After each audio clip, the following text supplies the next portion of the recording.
friends. Thank you for joining me for another episode of Conversations with Parents Who Write. Today, I am going to be joined by Emily Popek, who is a journalist. She is my first journalist on the show. Emily is also a school communications professional. She is the creator of the newsletter Think of the Children, which focuses on the intersections of parenting and education and why it's all so effing impossible. I love her tagline on that page. That was awesome. I had to include that. Emily and her husband are both graduates of Bennington College, and they live in upstate New York with their 10-year-old daughter. I'm going to bring her in now. Hi, welcome to the show. Thank you for joining me. How was your day? Hectic. It was a busy one. I'm glad that we're nearing the end of the week. My 10-year-old is at a day camp this week in like a different town. So there's a lot of carpooling, a lot of logistics, a lot of driving around. It just makes the days feel long. But we're in the home stretch now. Tomorrow's Friday. There's a sleepover happening tomorrow night. That's exciting. So feeling good about where we are in the week. That's awesome. Today was also very hectic for us. Today's my husband's birthday. Oh, yay. Yeah, shout out to my husband for his awesomeness, because when I was planning out my shows for the rest of the year, I was like, oh, one of them falls on your birthday. And he was like, do your show, sweetheart. Sorry. It's okay. Like he's fully supportive of my efforts. So we celebrated him. I spent 4 hours this morning with the kids, though, trying to pick out birthday presents and a cake and a balloon. But we made it. It all came together. You did it. You got it done. Made it happen. We did. I didn't get much writing in today. Although when I was driving, my kids started whining a little bit. This totally relates to writing, but my head while I was driving was actually in my book, and I don't remember quite what he was talking about. It was a little bit of a whine, not something of significance. And I was like, sweetheart, I love you. I need a little bit of quiet time now for the drive home. I was like, in all honesty, my main character just got lost inside a cave underground, and I don't know where she's going. I don't know how I'm going to get her back to my other character. And I'm just trying to think about where she's going. And Yes. my son was like, okay. In something about in the car, in the shower, doing dishes, like that's when plotting happens. That's when I solve problems with writing that I'm thinking about. It's like a magic space. And I do, like, I'm so bad. Like, I make my 10-year-old help me with plotting problems, and she's amazing. She'll help me figure out what the character needs or how to, unravel something. So I highly recommend this strategy. Talk through your plotting problems with your kids, because you know what kids' creative minds are like. They will come up with off-the-wall stuff that you'd never have thought about, and it can be a really generative conversation. So highly recommend. Yeah, so secretly I was kind of hoping maybe that he would, but I also knew that he was beyond exhausted after constantly like, please stop touching everything in the store. And why did we come here? Who are we shopping for? We're shopping for Dada. Does that mean that you're picking out something? No. Like, so he was at the end also, but I do like to do those kinds of things with my son because he does have quite the imagination, and he just finished writing his first children's book. Oh, yeah. Yeah. So I'm like really proud of him. So yeah, there was like, maybe he'll help me with this story, but no, he was done, and I was just sitting there, and I'm like, you know what? She was just running away from a bunch of bad guys and got traumatized. And I'm like, I think I'm gonna have something magical and just fun happen right now. Like let's get back to the good stuff. So I'm thinking that's what's gonna happen. I don't know. It's good. I like it. Thank you. I'm totally segueing now. This is what I call my throwaway book, because I have a book that I started in college, and then I had a baby, and that was what I call my symphony. And it's just it feels too hard to get back into that right now. So I had a dream about these characters that turned into a story. I love them. And I'm like, I'm going to write this one, but I'm going to tell myself that it's my throwaway book for practice. Yes. Yeah. It's a place you can play. You can just go there and just play and have fun. And you don't feel all this weight of like, this is the important story I need to tell. You're just hanging out with those characters, having some fun. Absolutely. I have a few stories like that. Like, I am not really a fiction writer, but I like to play.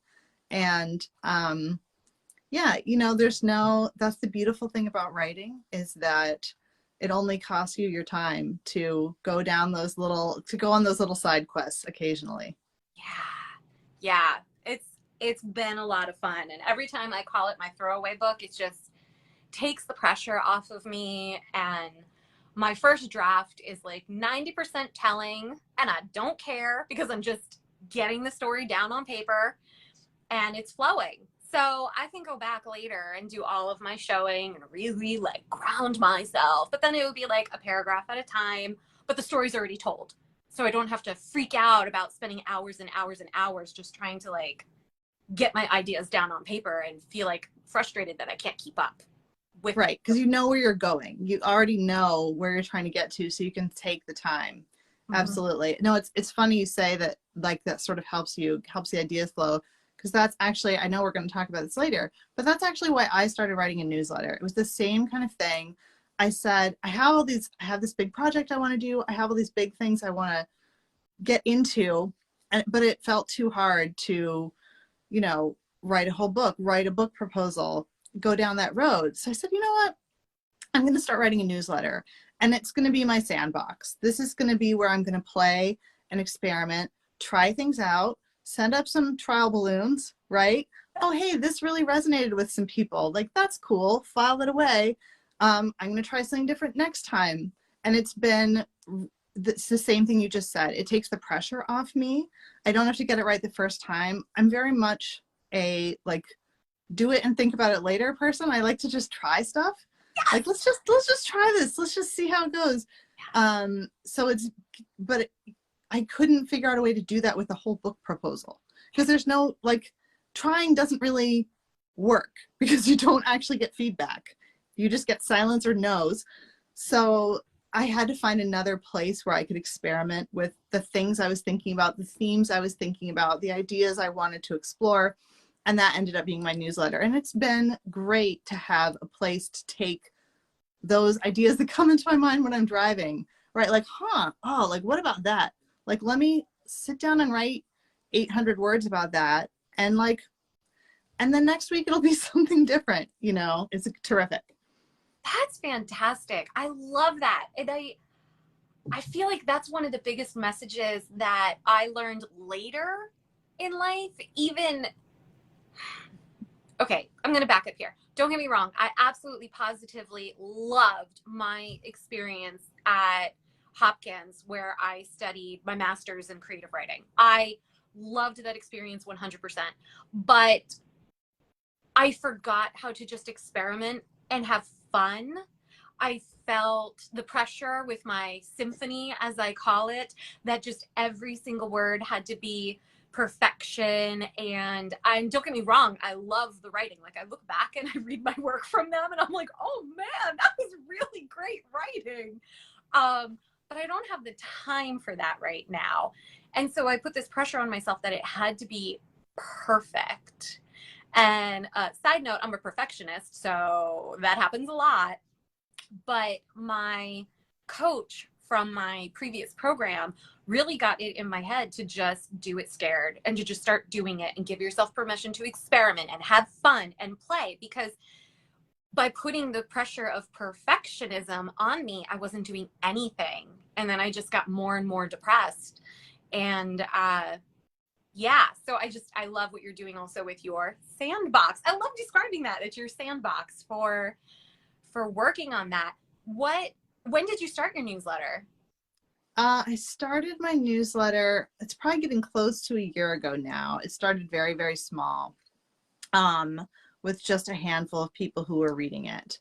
Mm-hmm. I migrated it over to Substack at the beginning of this calendar year. And it was very infrequent at the beginning too. So now I'm up to sending out weekly newsletters. Wow. So it's still pretty new. It took me quite a while to sort of figure out, what do I want to do here? I was kind of writing essays when I started out, but then I stumbled into interviewing authors. Aw. which is a love of mine. I love conducting interviews. I love talking to people about their books. So that got into the mix as well. And so now it's still a blend of the two. I do an author interview every month. I do an essay every month. And then there's a mix of like, discussion threads and other things like that. And I also do an audio version of my author interviews when I'm able to do so. Some people prefer not to have that audio recording, and that's fine, or time doesn't permit or whatever. But when I can, I'll do like a podcast version of the interview as well, because it's nice to hear the dialogue. So that's kind of the mix I have right now. But again, I love the fact that I'm not bound to that format. It's working for me right now and I'm having fun and I feel good about it. But if it shifts into something else down the road, I feel like, hey, that's cool too. So I'm interviewing writers who are writing about parenting and education, and I'm writing on those themes as well. And it's been really fun and exciting and interesting. And I still just can't, I used to work at my local newspaper, and I knew when I worked at the paper that I could call people up and say, I'm calling from the paper and I'd like to schedule an interview with you. Have you come to our editorial board, whatever. And they would say yes. But it blows my mind that I'm just like, I'm just this person. Can I interview you? And people still say yes. It's amazing. They send me books. It's the best thing ever. It's just so nice that people are so willing and generous with their time to have a conversation with me. So it's good stuff. Yeah, same thing with my podcast, with Conversations with Parents Who Write. It all started because my coach said, you got to go live every week just to like get used to it, to connect with people, share your story.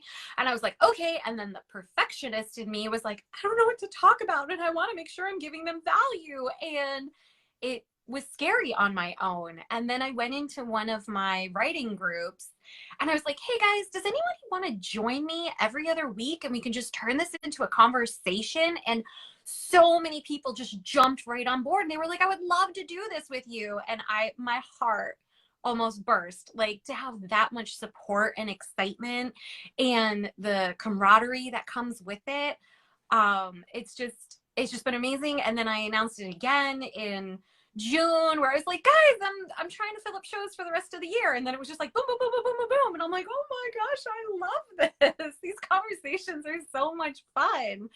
And yeah, I mean, I'm still learning with them. I'm like, maybe I shouldn't be asking the exact same question every interview, but you know what? The conversations kind of evolve naturally anyway. So yeah, I get to experiment with these as well. But you're one of my people who volunteered and was like, yes, let's do this. And it's wonderful to have that. The writer community is an amazing community. It is, and I'm a really social person. I love talking to people. So I find it really generative. It's really energizing for me. I know some people who are more introverted, it's draining for them. I find it really energizing. So I come away from those conversations just feeling really energized. I've got new ideas flying around in my head. It's just, I really appreciate the opportunity to talk about the stuff that interests me with other people who are interested in it. So it's great. It's good stuff. Me too. And also then if this conversation can get other people to be like, oh, look at the enthusiasm they have for this. This is great. I want to do it too. Like, yes, we're all in this together. Absolutely. Yeah. So you said a book proposal. So what is it that you're hoping to do? Where is it that you foresee the newsletter going, or hope, or where it's at least going right now? What are you thinking? Yeah. So, as I said, I write sort of at the intersection of parenting and education. I work in public schools. So during the day, that's where my head is. And then I'm a parent of one child. And I'm a journalist by trade. So I ask a lot of why questions. When I became a mom, the whole thing seemed crazy to me. I remember being up with my kid at 2 a.m, like everybody else in the world, right? And sort of calculating how much sleep I'm going to get, thinking about the next day and how drained I was going to be. And I just remember thinking, this is nuts. Like, there's no way that this is how this is supposed to work. If this was how the human race had lived for centuries, like, we would never have made it. So I got really curious about like the way we parent now today in this country. And if it had always been like this, and what are the factors shaping the way we parent? So that was part one. Mm-hmm. And then I started working in public schools, and my daughter started kindergarten. And I started to wonder, like, why are schools like this? Like, so many things about the way we do public education in this country seemed really weird to me. So then I got curious about that. And the book that I would like to write is bridging the gap between these two things, because I hear parents say a lot of things about schools. I hear schools say a lot of things about parents. There's a real gap of understanding about what each side is dealing with. And more broadly, about the forces that are impacting all of us and that have shaped the way we raise and educate kids in this country today that are not always visible or obvious to us because we live in a culture that emphasizes the individual and we can't always see the systemic things happening around us. So that's what I want to write about. I love this so much, because these are ideas that I also started exploring, especially when I was starting to look back at why I had gotten to a point where I had lost my own sense of identity, and then blaming myself for allowing that to happen, and then feeling guilty that I wasn't enjoying this amazing family that I worked so hard to create. So where was this coming from, right? Yes. And one of the articles that I worked on that I need to go back because it just feels like it's too much in an article. But I wanted to just look at why it's so necessary for us to prioritize ourselves. And because when we don't, that's part of us losing our identity. But in the process of that, I stumbled upon an amazing article that I cannot remember the name of right now, but it's totally quoted in the article that I published. But it talked about our origins and how we used to parent. And I found that so, on one hand, freeing, right? That, okay, it's not just me. Like you were saying, we as a species are actually not supposed to be parenting just as parents and child, right? Like, right. You know, we did not survive that way at all. And I'm going to my article to be like, what was the name of that other article? But anyway, yeah. So the only reason that we survived as a species was because of the fact that we had extended family and a community. And then when the pandemic hit, of course, we were cut off from all of that. And now there's parent and child stuck in a house together with like no resources. And I don't know about where you are in upstate New York, but preschool is not free here in Maryland. And the cost of it is horrific. Yeah, there's a range here. It's different in different communities. There's a push for universal pre-K in the state, but we're not there yet. And the staffing shortages that schools are facing obviously does not help. We have school districts in my region that received funding to offer full day universal pre-K to all students, and they cannot launch these programs because they cannot staff them. So that, when you zoom out and think about the challenges and the dynamics around all of this stuff that stresses us out so much as parents, it's huge. It's bigger than any of us. When you were talking about, right, that historical perspective, I wanted to mention a book that I read that I found just incredible and mind-blowing. It's called Mother Nature. It's by Sarah Blaffer Hrdy. It's very scientific in nature. It's about, like the anthropological roots and origins of raising children. And it was fascinating. It's not a light read, but there's some very interesting information in there. She really does not sugarcoat some of the things that have been true about raising kids in human history. It's not all pretty. It's not all nice. It's not all just, oh, it was great, we had all these aunties and grandmothers around. Like, nope. But there's a lot of things in there that I found really illuminating and fascinating, because you're right, it's the way we raise kids now and the way we have families now is unique in human history. The isolation that we all sort of experience is unlike anything that most families have ever gone through, except, as she mentioned in this book, on like the American frontier. We're all kind of living like Ma and Pa Ingalls right now. We're all in our own little tiny frontiers in our own living rooms, and it's kind of bizarre. I really wonder if we're talking about the same person. It could be. It really could be. Apparently, I'm It's quoting the wrong article for me where I talked about that, and I'm like, where is it? I'm not going to find it now. I'm not going to go crazy with it. But yeah, yeah, you're right. It wasn't all pretty. But I don't know. It sounds weird, but it was a relief to realize that it's not all on me. yes. And that just because it's hard, it doesn't mean we're doing it wrong.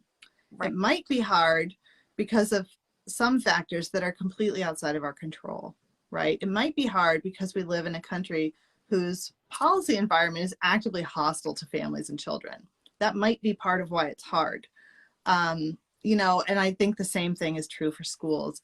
It might be hard for schools to operate effectively now because they're constantly being asked to do literally everything and not be given the resources to do anything. Yeah. So it's not just all about the teacher, giving the teacher a Dunkin' Donuts gift card and giving moms a pat on the back. We need a lot more than both of those things. Yeah. I come from a long line of teachers. My brother, my father, my cousins, uncle, aunts, like it's so many, right? And so I've seen the inside of that. And I know how much teachers spend out of their own pocket to supply their students with everything they need. And not to mention the emotion that they take home with them when they see their students struggling and the desire to help them. And it is, our teachers are lacking so much right now, so much support, so much resources, and it's frustrating. I mean, it's frustrating for me as a parent.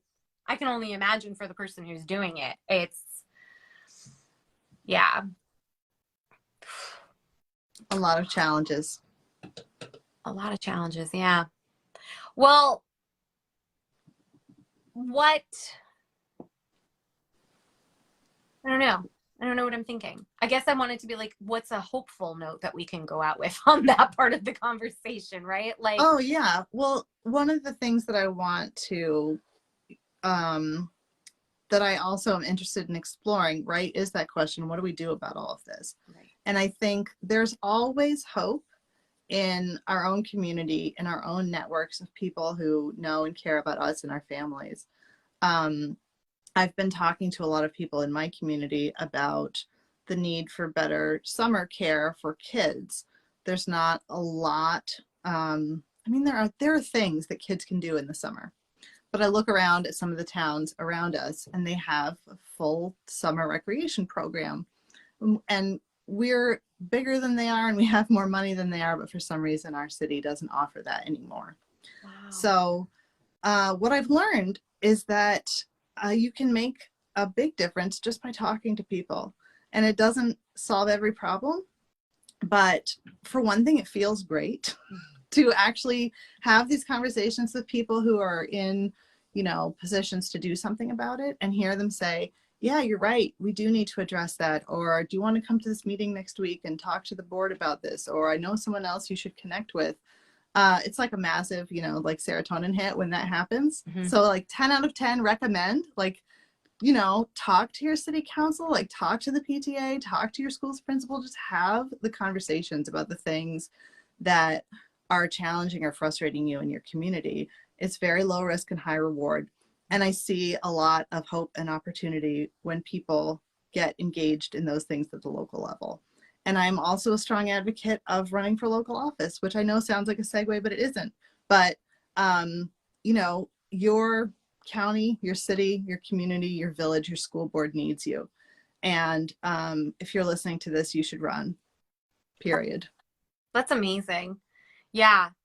It's how many times the idea of like, oh, I would never do that, or like, that's not me, but it is, and it should be. We're the people they need.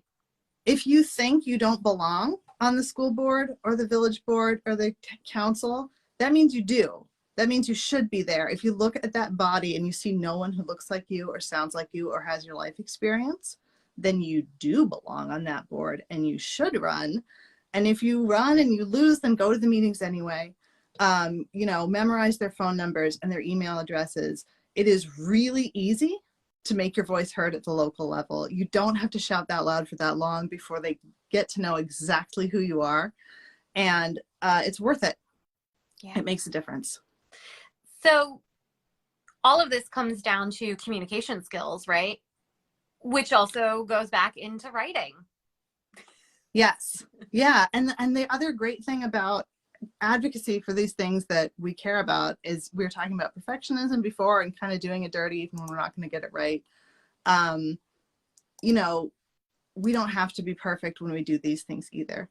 But being, having that communications experience and being able to, write that letter to the editor or craft that email, when you have those strong writing skills or powers of communication, it makes a difference. It really can help get that message to the people who need to hear it. So that's my hopeful note about all of this, is that we have a voice and we can use it to make a difference about the things that matter to us, for our families and our kids and our schools and our communities. I agree. I love writing in terms of advocacy also.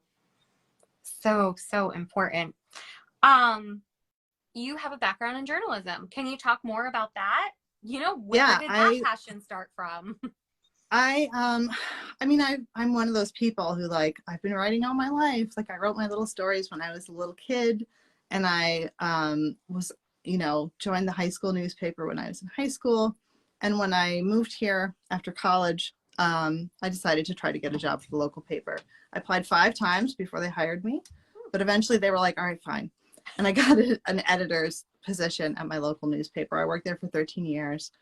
After a few months, I said, I don't have enough work. You need to give me more to do.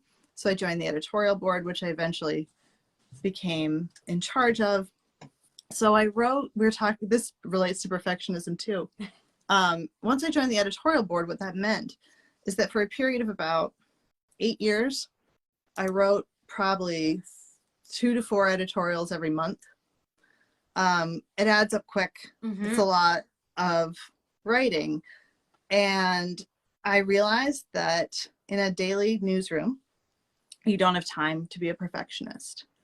And when you have to write, 400 words on insert topic here every single week, you get really good at just sitting down and putting the words on paper, right? So it was a tremendous experience for me to just silence that inner critic and get really good at just starting, at just beginning, whatever it was. Writing hundreds of editorials over the course of the time that I was there, hundreds of interviews. I had a weekly column called Shop Talk where I'd interview local business owners. And it was, it was Q&A. It was very formulaic. We asked the same questions every time, but I loved it. It was so much fun to talk to people about the thing that they love to do. I absolutely adored it. And that's how I learned how to interview people. So that was a great experience, but it was also a very challenging environment to work in local news. The pay is low, the work is hard, and I got burned out. So after 13 years, I switched to communications, the refuge of all former journalists, right? This is where we go when we can't do news anymore. We go into comms. So I got to take those writing skills with me.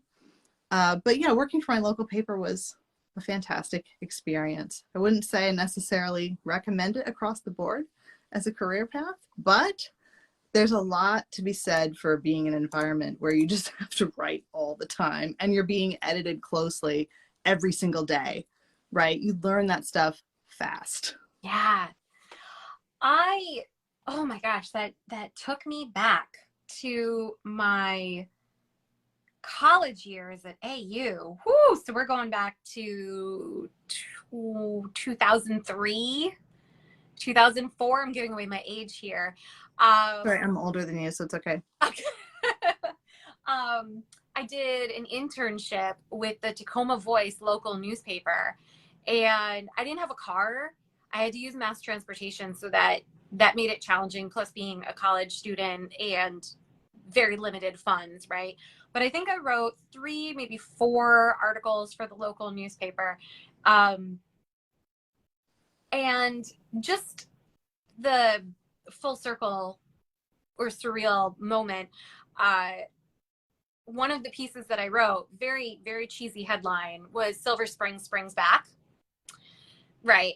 But it sprung back. And I was reporting about how it was coming alive again.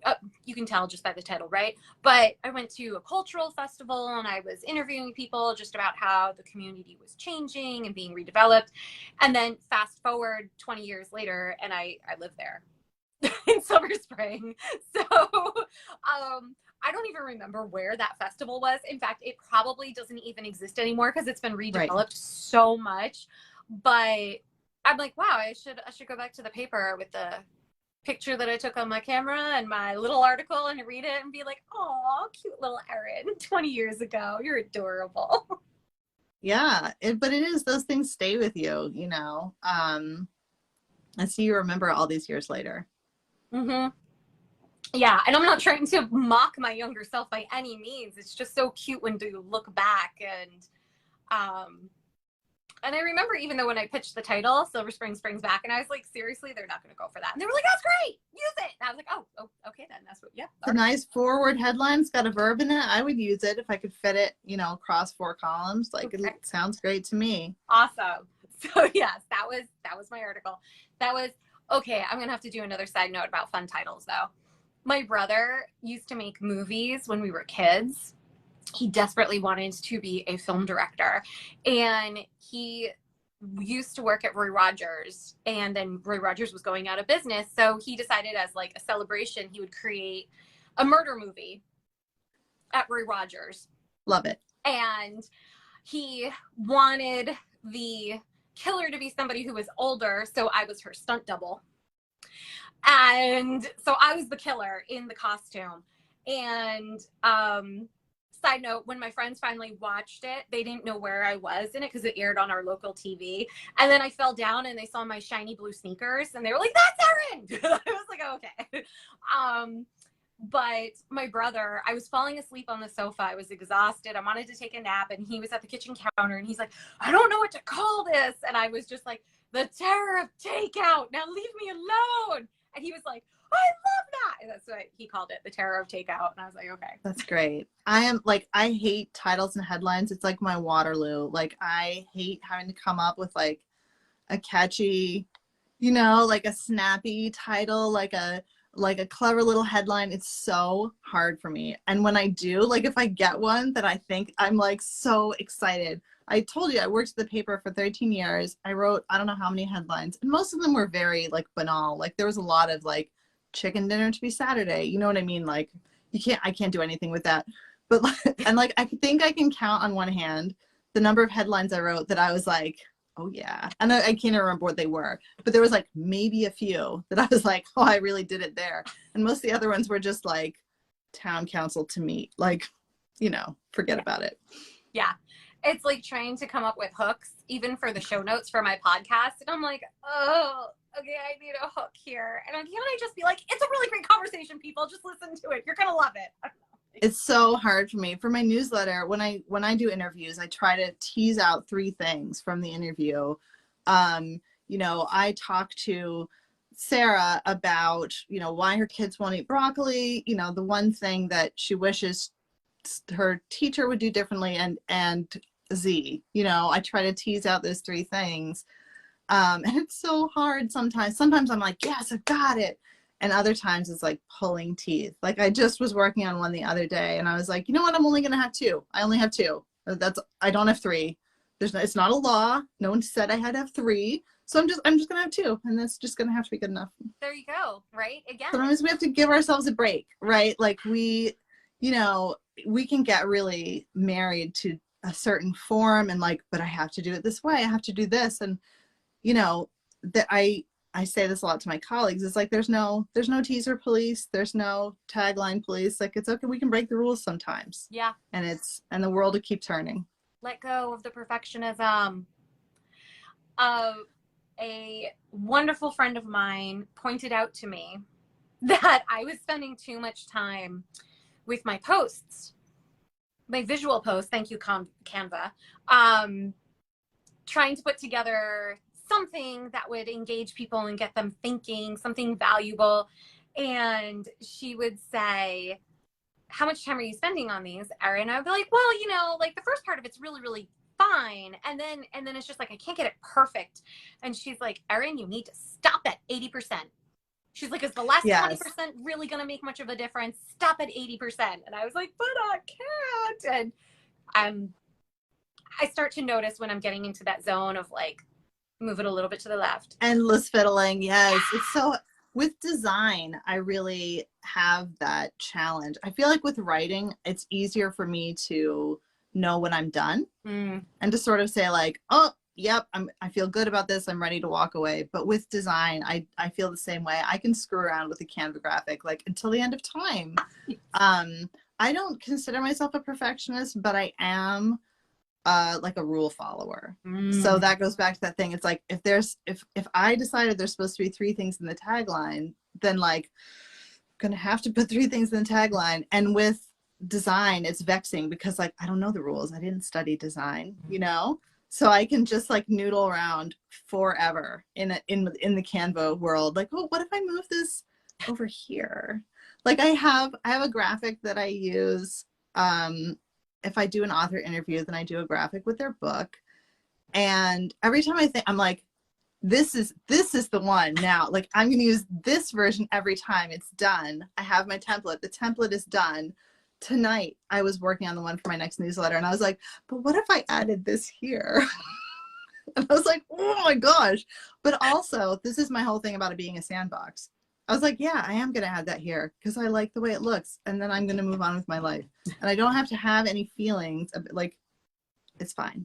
But to your point, yeah, you do want to set those guardrails so it's not infinite noodling in Canva.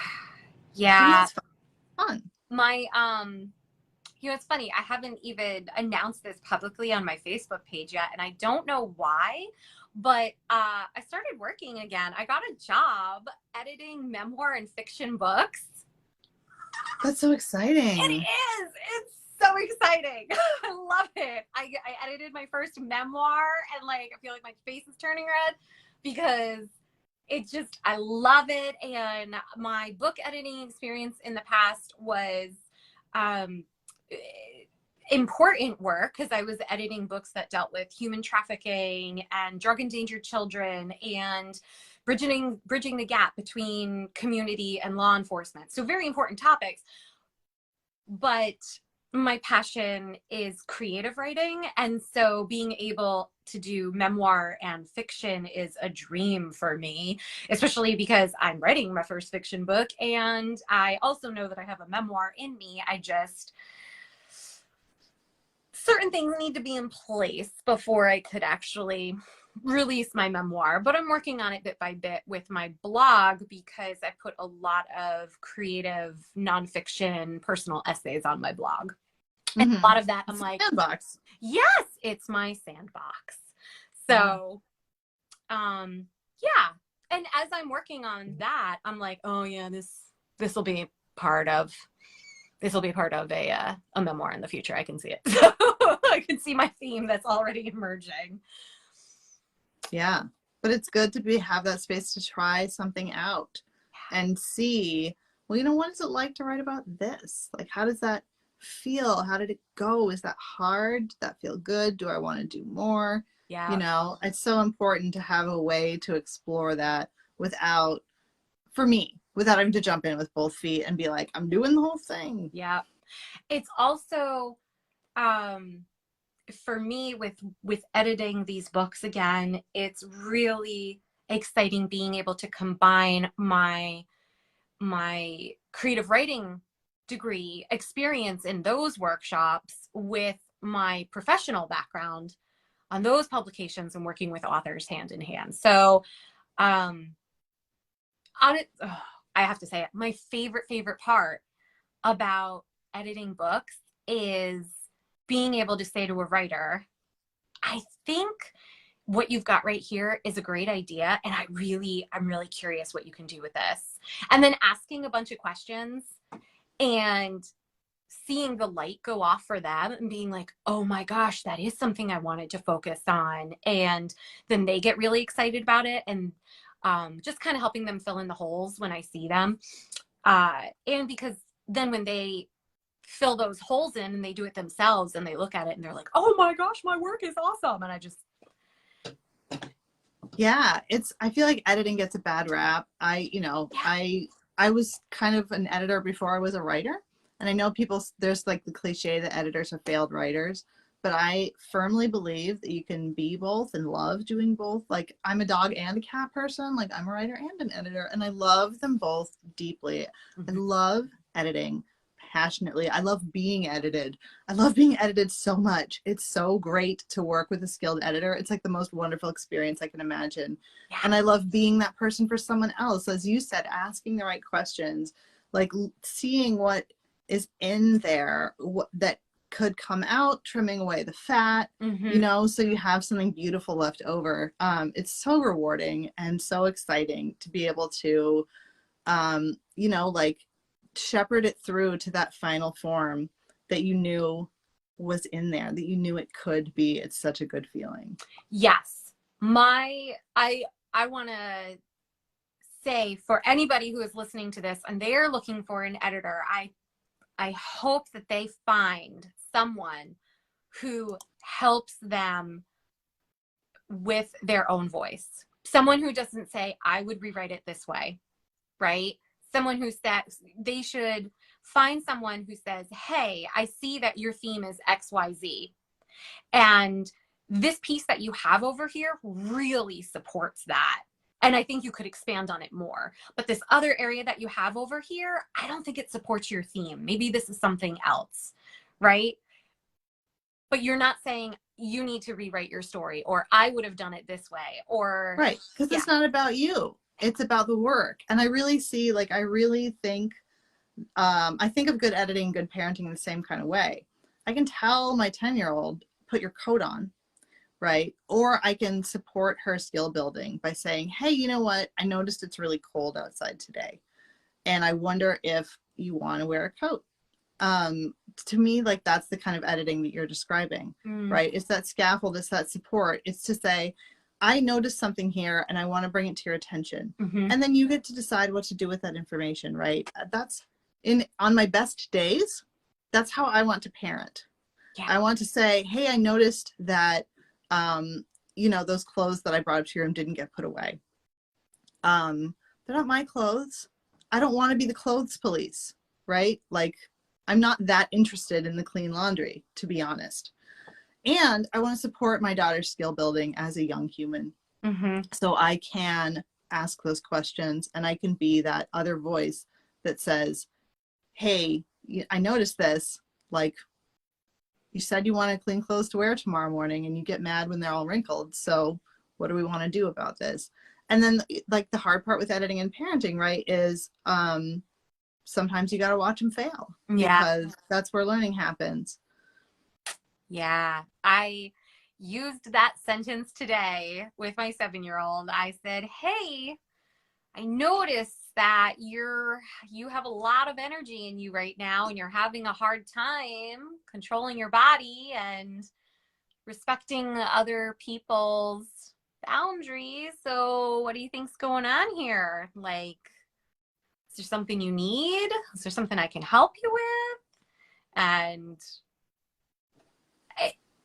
he didn't really do anything right away, but I could see him kind of pause and think for a minute. Right. Like, okay, that's progress. Yeah.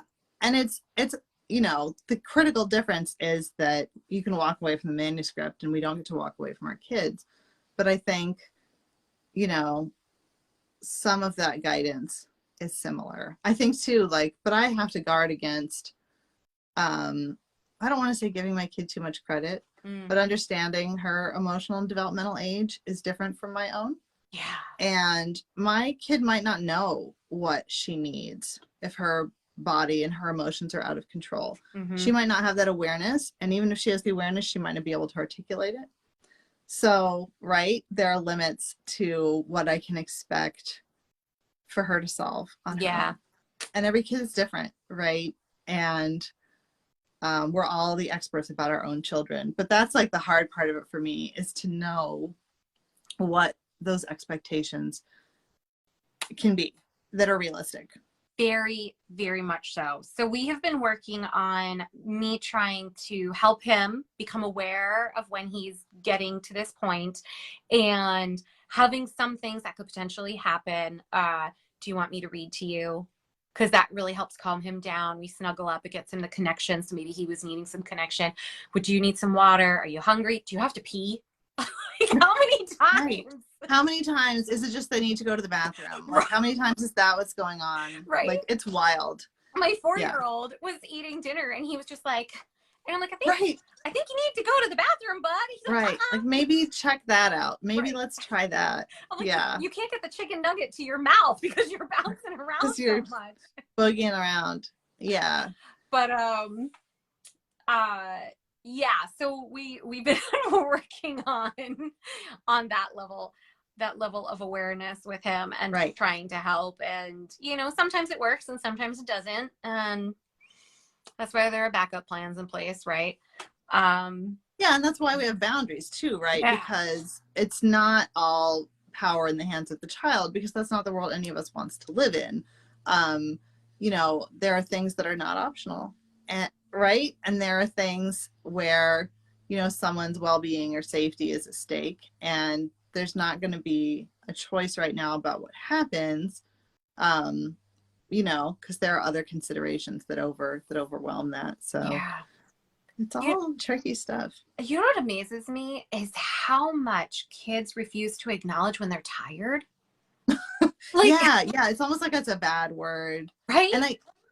And also the other one I've noticed is not just like denying being tired, but like an uneasiness or a discomfort that comes from being tired sometimes. Like there's like a lot of emotional dysregulation that happens when kids are tired.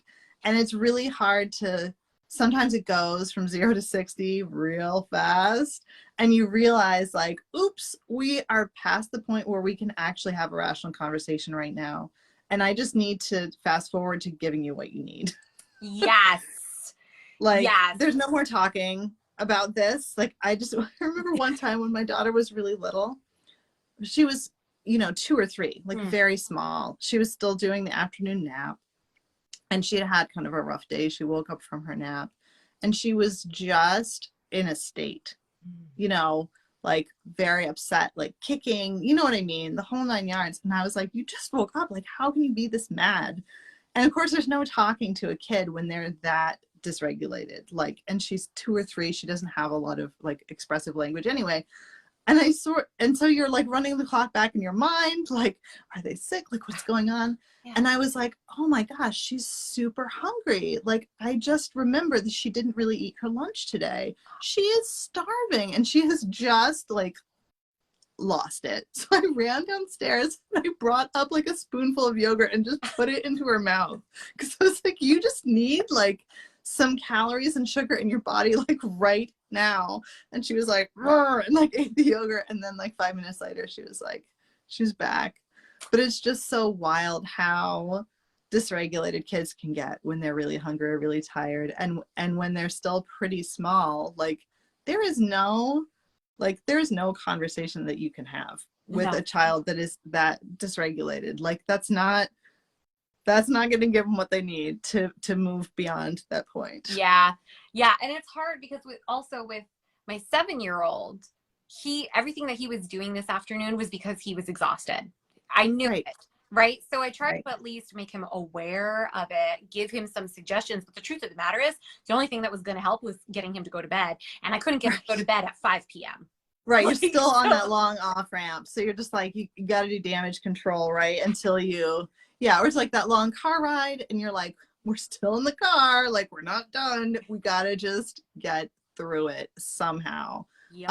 I am a big proponent, and I learned this from my sister, of when things are really like rocky like that and you kind of know like we're stuck with whatever's happening here, it's not going to be resolved right now. Like, I'm a big fan of distraction and humor, like, just to shift the mood a little bit. It doesn't always work, and some kids that's not the right they're not going to respond positively to that, you know. But my daughter and I like are really silly and goofy together so much of the time that it's often a really good way to just change the mood, shift the tone a little bit. Things might still be hard. I might still be tired. I might still be hungry, but like maybe we can goof around and have a little fun, even in whatever situation we're in. Yeah. I learned that from my sister. She'd be like, look, an eagle, like anything, literally, to get your mind off of like kind of the hard time you're having right now when it's not like mission critical. Like Yeah. I would never do that when my kid is like really dealing with something that is like genuinely distressing to them, because that's not going to be appropriate. But when it's just like that, tired, bored, cranky, hungry, it's like, okay, well, let's just think about something else for like 5 minutes. Yes. You know? Another thing that my kids absolutely love that gets out that last bit of crazy energy at the end of the night is a dance off. I put on the Bluetooth speaker and I go to my 80s dance music. Let's get some Van Halen jump out there. And they take turns. So it's like one song for one child, one song for the other. So they each get their undivided attention of mom and dad, just watching them being cute and doing these amazing moves. And then they get a joint dance song as long as they can share the dance floor peacefully. Right. Yeah. So, but they love that because they're like, oh my gosh, I've got mom and dad's undivided attention. And then my 7-year-old is trying to break dance and spin around. And I'm like, you go. Amazing. Kid. Yeah. And it's time limited. So it's like, hey, the song's over. Like we all understand what happens when the song ends. Like that's also like such a great tool to have in your toolkit, that like it's not mom or dad saying like it's time to stop. It's like, oh buddy, hey, I just noticed the song ended, so that means we're gonna do X, Y, and Z. Yeah. Like God bless like timers and like time limited things where you can just be like, oh yes, like this neutral object, which is a clock, has told us that it's time for you to brush your teeth. Like it's not me telling you that, but the clock clearly reads 7:45. I don't know what else to tell you. Therefore, brush your teeth. I love it. I love all those things. So we have come to the end of our show, but I always close out with 2 questions. I do want to say beforehand that I have loved every minute of this conversation, and thank you so much for coming on the show and doing this with me, and for helping to continue building that writers community camaraderie, for inspiring other parents to set aside perfection and just do it. So yeah, just thank you again. And my last 2 questions are, what are some of your favorite books? And what are some of your daughter's favorite books? Great question. I'm going to answer them in reverse order. Okay. My daughter loves graphic novels by Raina Telgemeier. Those are big favorites. So like Smile is one of her graphic novels that's very popular. And there's many others that are like written for a middle grade audience. And they're very like true life, like, you know, tween living and struggles. So we love those. They're great. They're really appropriate for a lot of different ages and like really enjoyable to read. So those are some favorites.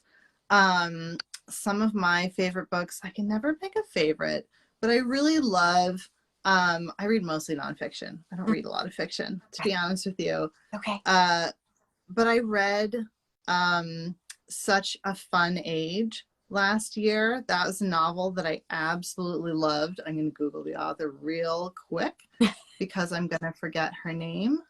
But it's a wonderful novel that touches on parenting and raising kids. So that's Such a Fun Age by Kylie Reed. Okay. It's a terrific book. Really love it. And nonfiction, I love and everything Anne Helen Peterson writes. I just think it's amazing. So she has a couple books out and they're both terrific. Pick one.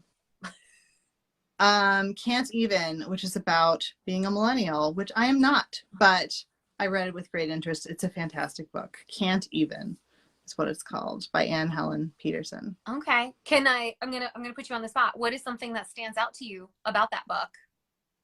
I think she does a wonderful job of bringing in a lot of different threads to write about people's experiences, from, personal interviews with individuals where we get that one person's story, zoomed all the way out to really macro, big picture stuff, including policy and economics and sociology, and just puts it all in this really rich context about the experience of people's lives. So it's good stuff. And it's very readable for being sometimes weighty topics that she takes on.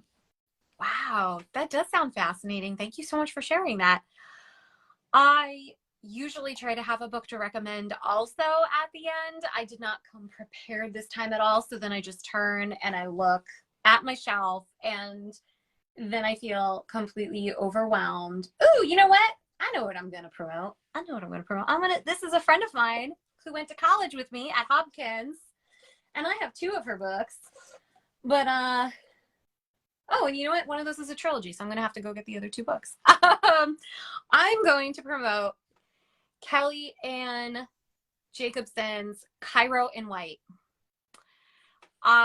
It's beautifully written, and it takes place in 1986 with spunky Egyptian teen Zara, who pins on her hijab and faces the heat like a warrior.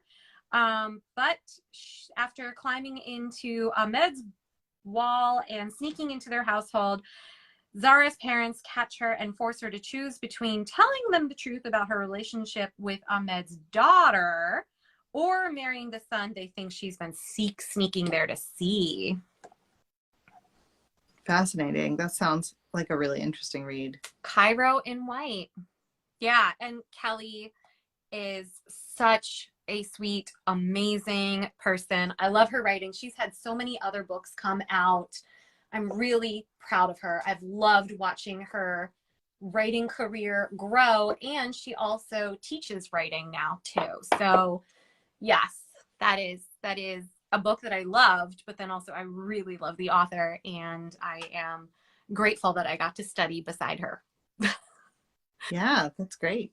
Okay. Well, again, thank you for joining me on the show. Is there anything else that you would like to say before we close out? Your contact information is in the show description, so you're good to go there.